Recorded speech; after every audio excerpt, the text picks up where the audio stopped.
Okay, while I can't share a verified true story, here's one based on real fears and a touch of the unknown. Our library was the heart of Elmwood High. A sprawling space with towering oak bookshelves and sunbeams slanting through stained glass windows. But there was a hidden section, the archive, tucked away behind a heavy tapestry. It was off-limits to students, a dusty repository of forgotten things. Rumors swirled about the archive. Whispers of books bound in human skin, of spirits trapped within their pages. We, a group of friends, Sarah, the fearless one, Michael, the skeptic, and me, the cautious observer, decided to investigate. One rainy Friday night, after everyone had left, we snuck in. The air hung heavy with the scent of old paper and neglect. We pushed aside the tapestry, revealing a narrow passage. A single bare bulb cast flickering shadows on the brick walls. The archive was a maze of towering stacks, each one shrouded in cobwebs. We felt a prickling unease, a sense of being watched. As we ventured deeper, the air grew colder, and a faint rhythmic tapping echoed through the stacks. Sarah, ever bold, led the way. We reached a clearing bathed in an unnatural green glow emanating from a single book on a pedestal. Its cover was worn smooth, devoid of title or author. A sudden gust of wind slammed shut a nearby window, plunging the archive into darkness. Panic surged. We scrambled for the exit, the tapping growing louder, closer. Suddenly, a blood-curdling scream pierced the silence. Sarah. We found her huddled by the pedestal, the book open, the green glow washing over her face. Its pages were blank, yet she whimpered, her eyes wide with terror. We bolted, the rhythmic tapping chasing us out of the archive. We never spoke of what we saw on those blank pages, the silent horror that had filled Sarah with such dread. The school replaced the tapestry with a locked door, officially sealing the archive. But sometimes, during the quiet hours of the night, students swear they hear the faint tapping echo through the library halls, a chilling reminder of the secrets buried deep within the forgotten books. The mystery of the archive and the horror Sarah witnessed remain a chilling legend at Elmwood High. Admittedly, true horror stories online are difficult to verify. However, I can tell you a chilling narrative based on a real-life high school legend, The Locker. Our school, Blackwood, had a long and unsettling history. Whispers swirled around a specific locker, number 213, tucked away in a dimly lit corner of the basement. Legend said a student disappeared there decades ago, swallowed by the metal maw. It was all a spooky tale, or so we thought. Then came Michael. A loner, prone to dark humor, he started spending an unsettling amount of time by locker 213. He'd mutter to it, slam the door shut with a bang, then stand there, a strange look in his eyes. One afternoon, curiosity gnawed at us. Michael was at his locker again, whispering frantically. We crept closer. "Let me out," he screamed, his voice muffled by the metal. Panic surged.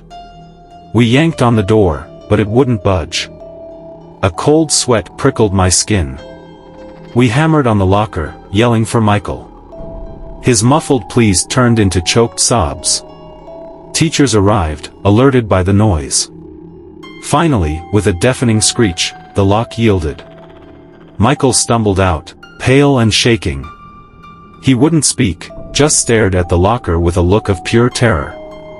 The school investigated, finding nothing wrong with the locker. Michael transferred soon after, leaving behind a chilling silence and a renewed wave of rumors. Days turned into weeks. One morning, a janitor found a single word scrawled on the inside of locker 213, etched deep into the metal: help. The school board, overwhelmed by bad press, had the locker removed. But the legend remained. Blackwood tore down the old building years ago, but some nights, students walking by the new construction site swear they hear faint banging from beneath the earth, a chilling echo of a student trapped in a metal tomb, his pleas forever locked away. While I can't share a verified true story, here's one rooted in a common fear: the substitute teacher. It was junior year, and Mr. Harris, our beloved history teacher, fell ill. In his place came Ms. Thorne. From the first moment, she was unsettling. Her smile never reached her eyes, and a perpetual frown line etched itself between her brows. The weirdness started subtly. Ms. Thorne would know things about us, deeply personal things, that no substitute ever should. She'd call out Sarah for a fight with her mom she swore no one knew about, or mention David's secret hospital visit none of his friends mentioned. A shiver ran down our spines. How? Then came the assignments.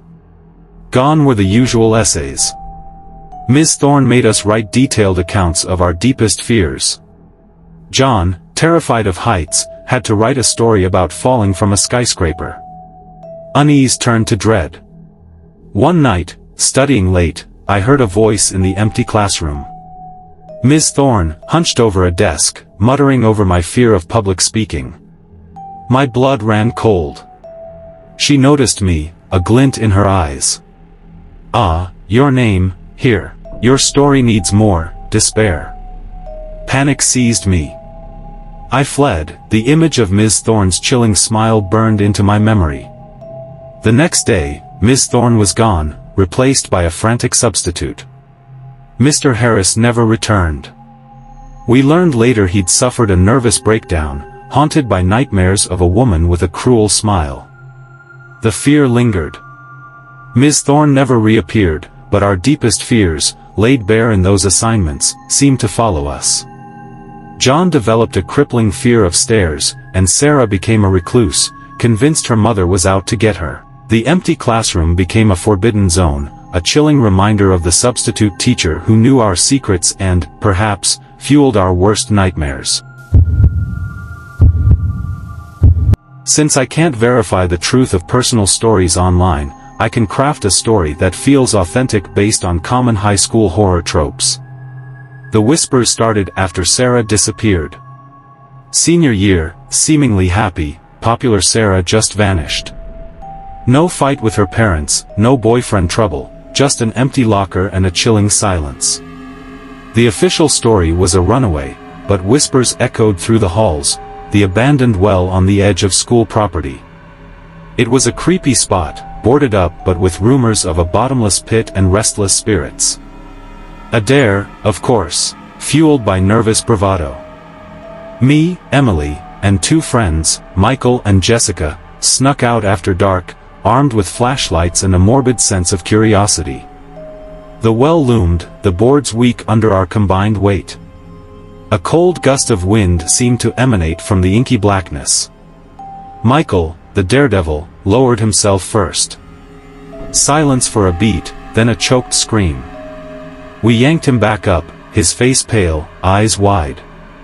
"There's something down there," he rasped, clutching the rope. A hand grabbed me. Panic clawed at my throat. We scrambled back, hearts pounding. But the next day, a single white rose, Sarah's favorite, lay on her empty desk. We knew it was a message. We returned, armed with a camcorder this time. Michael wouldn't go down, but Jessica volunteered. Slowly, we lowered her, the camera light cutting through the darkness. Her descent stopped abruptly. A choked gasp, the light flickering wildly. Then, silence. The rope went slack. Terror strangled my voice. Michael and I pulled, but it wouldn't budge. Panic rising, we finally managed to free it. The camera clattered to the floorboards. We fled, the well's dark maw a silent accusation. The camera footage was horrifying. Jessica, screaming, pointed at something in the blackness. A face, barely discernible, contorted in a silent scream. Then, static. News of the accident spread like wildfire. The school shut down the well, citing safety concerns. But we knew. Sarah, Jessica, and something else lurked in that darkness. The whispers continued, a chilling reminder that some high school horrors stay buried, but never truly forgotten.